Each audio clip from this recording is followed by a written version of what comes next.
Good morning बच्चों। समय सुबह 10 से 12 वाला हर घर बने पाठशाला में आप सभी का स्वागत है।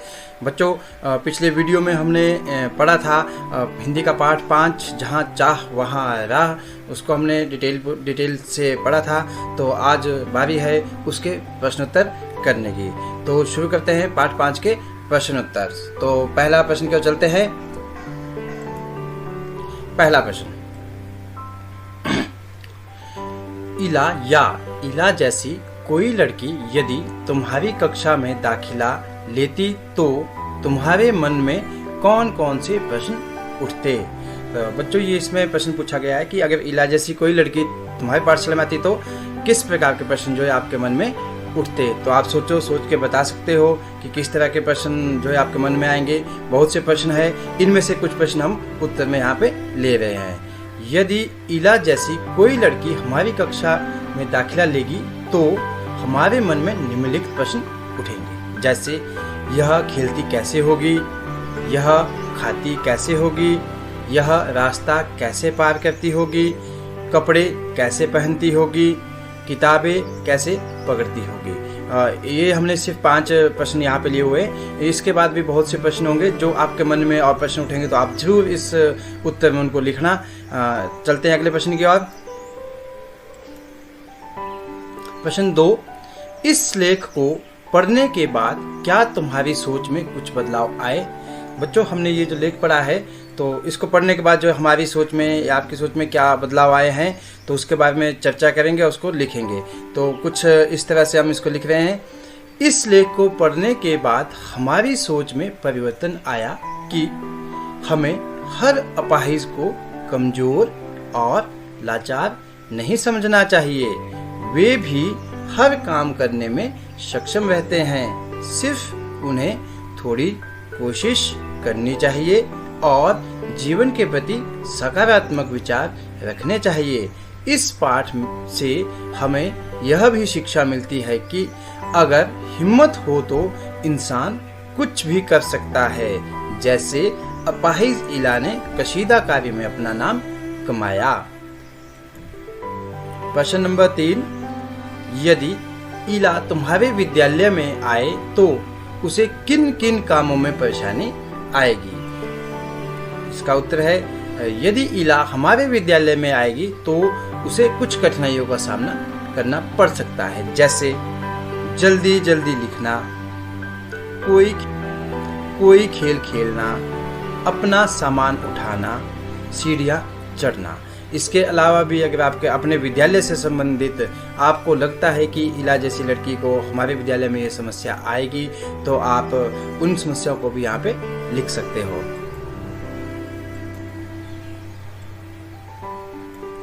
प्रश्न 4, उसे यह परेशानी ना हो इसके लिए अपने विद्यालय में क्या तुम कुछ बदलाव सुझा सकते हो। इसका उत्तर है, ये उत्तर जो है आप अपने विद्यालय के अनुसार स्थिति के अनुसार जो है आप लिख सकते हो। हमारी कक्षा दूसरी मंजिल पर है। यदि इला हमारी कक्षा में हो तो कक्षा को धरातल पर स्थानांतरण करवाएंगे। इला के बैठने के लिए ऊंची कुर्सी के साथ के स्थान पर छोटी कुर्सी रखवाएंगे। अध्यापकों को लिखवाने के स्थान पर मौखिक टेस्ट लेने के लिए निवेदन करेंगे। हम इला के साथ ऐसे खेल खेलेंगे जिनको वह आसानी के साथ खेल सके। उसको अपना सामान उठाने में भी मदद करेंगे। अगले प्रश्न की ओर चलते हैं। प्रश्न 4, इला के बारे में पढ़कर जैसे भाव तुम्हारे मन में उठ रहे हैं उन्हें इला को चिट्ठी लिखकर बताओ। तो बच्चों, इस प्रश्न में आपके मन में जो भी भाव है वो आप एक चिट्ठी लिखकर इला को भेज सकते हैं। उसमें हम देखते हैं हमने इसको किस तरह से इसको किया है। पता हो गया, सबसे पहले पता लिखेंगे ऊपर, जैसे हम लिखते राजकीय प्राथमिक पाठशाला महादेव। दिनांक आ गई आपकी 20 मई 2020। मैं तुम्हारी पीड़ा को देखकर बहुत दुख का अनुभव करती हूँ। तुम्हें देखकर हमेशा सोचती हूँ कि तुम्हें कितनी कठिनाइयों का सामना करना पड़ता होगा। मैं सच्चे दिल से तुमसे सहानुभूति और प्रेम रखती हूँ। तुम्हारी हिम्मत की तो तारीफ करनी चाहिए। तुमने जो हिम्मत दिखाई है वह बहुत कम लोगों में होती है। ऐसे में तुमने वो कार्य सीख लिया जो अच्छे से अच्छा व्यक्ति नहीं कर सकता। तुम मेरे लिए प्रेरणा स्रोत हो। जीवन के प्रति तुम्हारा सकारात्मक व्यवहार और कुछ कर गुजरने की इच्छा मुझे तुम्हारे आगे झुकने पर विवश करती है। मैं तुम्हें अपना मित्र बनाना चाहती हूँ। आशा है कि तुम मुझे अपना मित्र अवश्य बनाओगी। तुम्हारी सखी कीर्ति शर्मा। यहाँ पे आप अपना नाम लिख सकते हो। अगले प्रश्न की ओर चलते हैं। प्रश्न 6, इला को लेकर स्कूल वाले चिंतित क्यों थे? क्या उनका चिंता करना सही था या नहीं? अपने उत्तर का कारण लिखो। तो इसमें बच्चों जो आपको लगता है आप वो उत्तर भी लिख सकते हैं। तो हम अपने उत्तर की ओर चलते हैं। इला एक अपाहिज लड़की थी। स्कूल वाले इला की सुरक्षा और उसके काम करने की धीमी गति को लेकर चिंतित थे। स्कूल वालों का चिंता करना सही था क्योंकि ऐसे बच्चे अपनी सुरक्षा स्वयं नहीं कर पाते और परीक्षा के समय जल्दी लिख नहीं पाते हैं। इसके अलावा भी आपको कोई और कारण लगता है तो आप उसे लिख सकते हो। अगले प्रश्न की ओर चलते हैं। प्रश्न नंबर 7, इला की कशीदाकारी में खास बात क्या थी? उत्तर आ गया। इला की कशीदाकारी में अनेक प्रांतों की कशीदाकारी की झलक मिलती। प्रांत मतलब राज्य, विभिन्न प्रकार के राज्यों की झलक जो इसमें दिखती थी, जैसे लखनऊ, बंगाल, काठियावाड़ी, टांके इत्यादि। पत्तियों को उसने चिकनकारी से सजाया था, डंडियों को कांथा से उभारा था, अतः उसने पारंपरिक डिजाइनों में नवीनता का मिश्रण किया था। प्रश्न नंबर 8, सही के आगे सही का निशान लगाओ। इला 10वीं की परीक्षा पास नहीं कर सकी क्योंकि नंबर 1, परीक्षा के लिए उसने अच्छी तरह से तैयारी नहीं की थी। नंबर 2, वह परीक्षा पास करना नहीं चाहती थी। नंबर 3, लिखने की गति धीमी होने के कारण वह प्रश्न पत्र पूरे नहीं कर पाती थी। नंबर 4, उसको पढ़ाई करना कभी अच्छा लगा ही नहीं। ये 4 कारण दिए हैं। इसमें से जो आपको सही लगता है आप उसको यहाँ पे लिख सकते हो। जैसे हमने इसका उत्तर लिखा है, लिखने की गति धीमी होने के कारण वह प्रश्न पत्र पूरे नहीं कर पाती थी क्योंकि उससे हाथों से लिखा नहीं जाता था। अगले प्रश्न की ओर चलते हैं।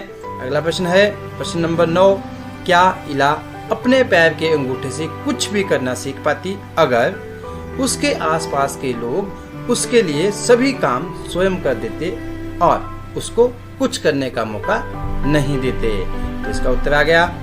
अगर इला के आसपास के लोग उसका काम कर देते तो उसे काम करने की इच्छा ही नहीं होती। क्यों नहीं होती? क्योंकि उसे सारा काम जो है किया हुआ मिल जाता। इस तरह वह सदैव के लिए दूसरों पर निर्भर हो जाती। आगे चलकर वह कुछ भी सीख नहीं पाती। अगले प्रश्न क्या चलते हैं।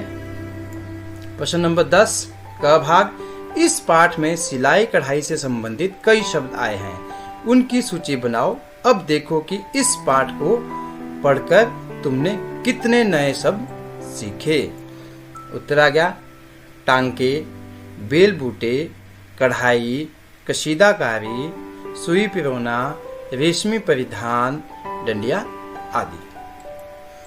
नेक्स्ट चलते हैं। 10 ख। नीचे दी गई सूची में से किन्हीं 2 से संबंधित शब्द, संज्ञा और क्रिया दोनों ही इकट्ठा करो। कुछ शब्द ये हैं, बुनाई, ऊन की, पतंगबाजी, बागबानी, फुटबॉल। इसका उत्तर क्या चलते हैं। बुनाई। बुनाई से शब्द है ऊन, सिलाई, फंदे, एक घर, धागा, नमूने, डिजाइन, पिरोना इत्यादि। उसके बाद आ गया पतंगबाजी, सद्दी, मांजा, पतंग, चरखी, कन्नी, देना, उड़ाना, भागना इत्यादि। ये सब पतंगबाजी से संबंधित शब्द है। बागबानी, रोपाई, खुरपा, पौधा, पानी, खाद, सिंचाई, खोदना, लगाना, उगना इत्यादि। ये सभी जो यहाँ पे शब्द है ये बागवानी से संबंधित है। फुटबॉल, बॉल, जाल, खिलाड़ी, मैदान, खेलना, मारना, दौड़ना इत्यादि। तो ये सब फुटबॉल से संबंधित है। बच्चों इसी के साथ ही हमारे पाठ 5 के प्रश्न उत्तर जो है ख़त्म होते हैं, समाप्त होते हैं। बहुत जल्दी अगले वीडियो के साथ आपके सामने फिर हाजिर होंगे। तब तक के लिए सभी को नमस्कार, सभी का बहुत बहुत धन्यवाद।